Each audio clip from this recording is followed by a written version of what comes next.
Hi guys. तो CA inter का GST के पेपर का रिव्यू जो है वो मैं यहाँ पे डाल रहा हूँ। तो मई 2022 में जो टैक्स का पेपर था उसमें जीएसटी का पेपर बहुत ही इजी आया था और बच्चों ने सबने यही बोला कि sir paper was absolutely fine, बहुत ही इजी पेपर था। तो ये जो 40 मार्क्स का जीएसटी का पेपर था हमारे इनकम टैक्स वाले पोर्शन के साथ, उस पेपर में क्या क्या क्वेश्चंस आए थे, किस वैरायटी के क्वेश्चंस आए थे, वो एक बार मैं यहाँ पे रिव्यू में डाल रहा हूँ। ठीक है, तो सब लोग सुनिएगा ध्यान से। पहला क्वेश्चन सेक्शन बी में था 8 नंबर का, और जनरली ऐसे ही होता है। आजकल इनडायरेक्ट टैक्सेस में एक क्वेश्चन वो लोग कॉम्प्रहेंसिव क्वेश्चन पूछते हैं जिसमें वो लोग वैल्यूएशन, जी आईटीसी और cross utilization, minimum GST payable का कैलकुलेशन पूछते हैं। तो ऐसे ही क्वेश्चन था 8 नंबर का। एक बंदे ने सेल की है विद इन दी झारखंड, मतलब लोकल सेल की है 24 लाख रुपए की, आउटसाइड सेल की है 5 लाख रुपए की। तो इसके ऊपर जो भी टैक्स रेट है उससे ग्रॉस टैक्स लाइबिलिटी सीजीएसटी की, एसजीएसटी की और आईजीएसटी की निकल के आ जाएगी कि कितना टैक्स पे करना है। रॉ मटेरियल परचेज किया है झारखंड वाले ही बंदे से, मतलब सीजीएसटी और आईजीएसटी का क्रेडिट मिलेगा, लेकिन 2 लाख का परचेज उसमें से कंपोजिशन वाले का है। तो 7 लाख में से 2 लाख रुपए का छोड़ के 5 लाख रुपए के ऊपर अपन सीजीएसटी और एसजीएसटी कितना पेड है वो कैलकुलेट कर लेंगे, उसका आईटीसी क्लेम कर लेंगे। बस खरीदी है, अगेन ये झारखंड से खरीदी है तो आईजी सीजीएसटी एसजीएसटी का क्रेडिट आएगा और एक क्रेडिट मिलेगा क्योंकि 25 लोगों को ले जाने वाली बस है तो 13 पैसेंजर से ज्यादा की कैपेसिटी है, आईटीसी मिलेगा।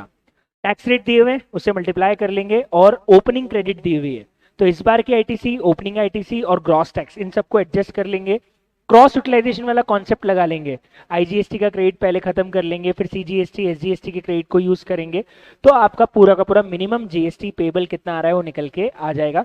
बहुत ही इजी क्वेश्चन था, बहुत सारे क्वेश्चंस मैंने ऐसे प्रैक्टिस करवाए थे जिसमें आपको ऐसे कॉम्प्रहेंसिव क्वेश्चन करने रहते हैं। अगला क्वेश्चन 6 नंबर का फिर प्रैक्टिकल आ गया, valuation. Again easy, simple price दी हुई है, आपको वैल्यू कैलकुलेट करनी है तो लिस्ट प्राइस दिया हुआ है, लेकिन टैक्सेस और डिस्काउंट अभी तक इसमें से एडजस्ट नहीं हुए हैं।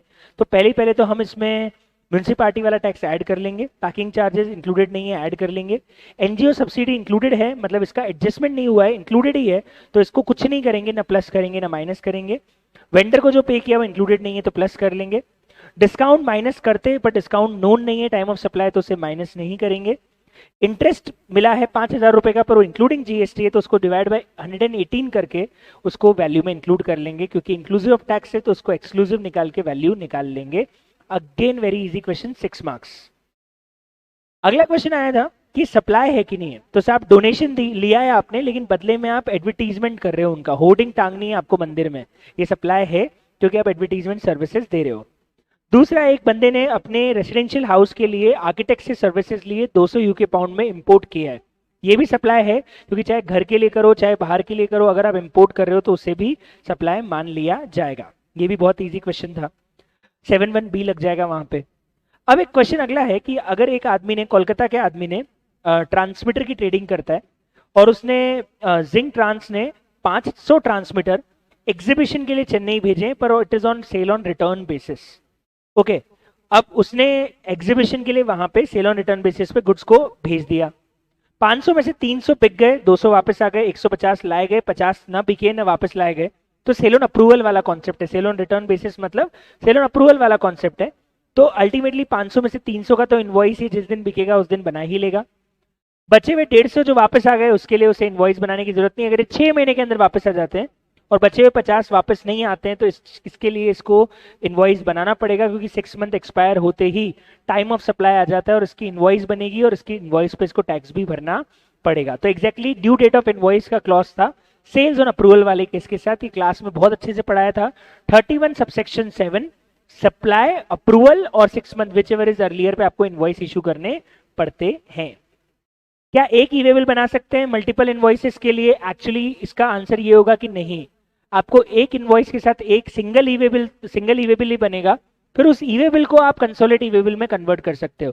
तो एक इनवॉइस का एक ही ई वेबल बनता है क्योंकि उसमें इनवॉइस नंबर या डॉक्यूमेंट नंबर डाला जाता है।